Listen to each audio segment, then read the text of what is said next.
Mga ka-safety, good morning sa inyong lahat. Nandito pala ako sa may Santa Isabel sa may Kawit, Cavite. So, itong lugar na ito yung pinakamalaking paggawaan ng asin dito sa Cavite, dito sa may Santa Isabel. So, kung nakita nyo, kasi tag-ulan na, ah, nakita nyo tubig lang nakalutang. Sa ilalim pala nito, nandoon yung tinatawag nilang banigan. So ngayon, tatanungin natin yung dito, yung caretaker. Sila po ang caretaker dito sa asinan dito sa may Santa Isabel. Manang, pwede ba paliwanag mo sa akin kung paano kayo mag-harvest dito sa yung mga asin? Pagdating po ng December 15, minumutor na po yan, binobomba para tuyuin po. Para maalis po yung tubig na yan. Okay. Ngayon po, pag tuyo na siya, kailangan po mabilad sa araw yung banigan para po yung putik na naiwan, matuyo. Matuyo. Oo. So yung mga tubig na yan, tatanggalin yan pag tutuyuin po. Papatuyuin. Tapos yung banigan, aangat yan. Hindi niya aangat, nandiyon lang Oo, yun. andun lang po siya. Kumbaga sa po, yung tubig na yan, matutuyo po yan, palalabasan po. So bali yung diyan, yung itong tubig na ito sa ilalim diyan, nandoon yung banigan. Andyan po. So pag mawala na yung tubig, Lutang na po yung lutang niya. na yung asin. Yung banigan niya banigan. po. Pero ano pa yung tubig? Wala na po siyang tubig kasi po tutuyuin na nga po siya. Tutuyuin. Oo. So bali pag nag-harvest kayo dito, ilang sako ang na-harvest nyo dito? Conforme po sa panahon. Pag mahaba po ang tag-araw, katulad nung nakaraang taon, merong halos mahigit 2 buwan po kaming nag-iras. Kaya po merong 700 ka ba nang naani namin. 700 ka ba? Ano yan? Tawag nito. Sa isang taon, ilang beses ka mag-harvest? Isang beses lang po. Tuwing tag-araw lang po. Tuwing tag-araw lang. Opo. So ngayon, pag tag-ulan, so mahirap yun, no? Plaisdaan naman po siya. Palisdaan. Yan inuhulugan naman po namin yan ng bangos, sugpo. So pag yung asin na yan, hindi ba marumi yan pag Kasi may palisdaan yan eh. Yun, yung banigan na yun, nililinis po yun kasi may pinakabato siyang nakalatag, yung mga palayok nung araw, mga paso. Okay. Anong araw, nakalatag na yan, di na naaalis yun. So bali sa sa ilang taon na itong nito, yung asinan na ito, ilang taon na? Meron na po mga 100 years. 100 years ang Opo. tagal na pala, no? Opo. So yung may-ari nito, mga ninuno na, mga ninuno. Mga ninuno pa. Anong unang panahon, okay. So matagal na kayo dito nag-caretaker? Kami po limang taon na po kami ngayon kung lumaang Tag-Iras. Tag-Iras. Okay. So bali yung yung saan dinideliver yung mga yung asin? Meron pong pumupunta rito, pumapakyaw po. Pumapakyaw. Meron taga Bulacan, may taga Bacoor. Yan po mga kumukuha sa amin. May truck po sila na panghakot. May truck pa sila pangakot. Saan kasi yung daanan diyan masikip, saan kaparada? Sa labas po, natawag sila ng halimbawa mga 10 tao para pasanin yung kaban-kaban na asin. Okay. Dinadala ho dun sa truck. So mga ka-safety, kung nakita niyo yung lugar, napakaganda.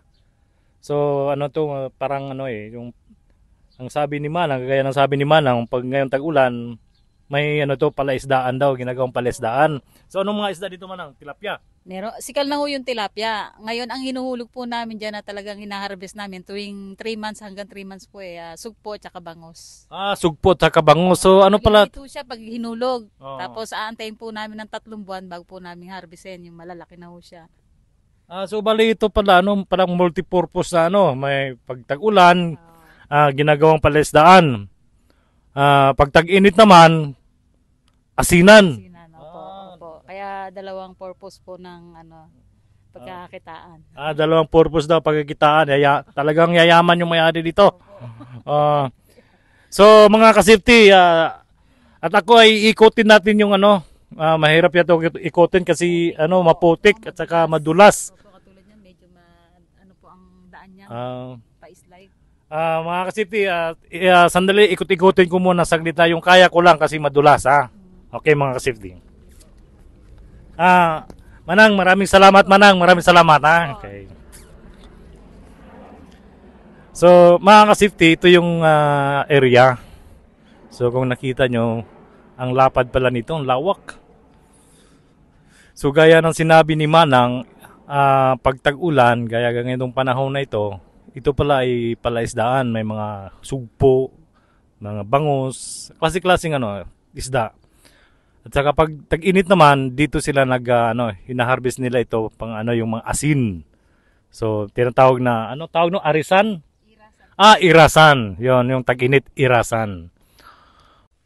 Mga ka-safety, ito pala yung na-harvest nilang asin nung last December.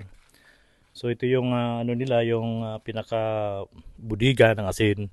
So, ito marami daw ito. May mga kumukuha na raw at saka may 4 pick up na nakalagay na sa sako sa gilid. So, ito yung asin nila mga ka-safety. So, ito, kung makita nyo, ayan mga ka-safety, ito yung asin. So ito pala asin na ito yung ginagamit ng mga pang lagay sa mga tuyo, sa ice cream, at saka ano pa manang yung nito?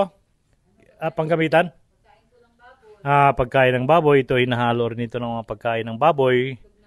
At saka yung itlog maalat, ito din pala yung ng itlog maalat. Itong klaseng asin na ito. So, ito mga safety. So, ito mga safety, tikman ko yung asin kung gaano ka kung maalat ba talaga ang asin nila. Talagang maalat ka safety. Maalat. So, talagang asin na asin. So, ngayon mga ka-safety, may isisend si Manang sa akin na video yung paano sila mag-harvest nung tag-init. So, panoorin natin.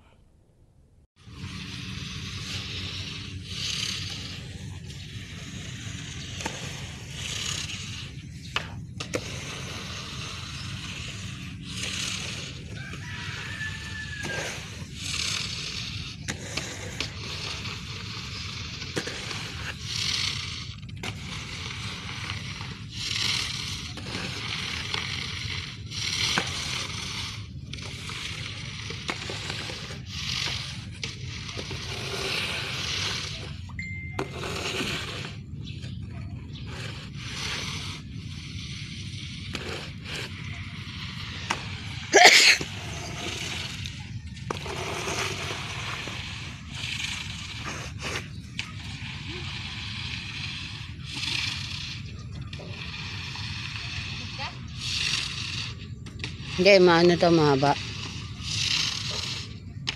Mas malinaw pag camera ng natural.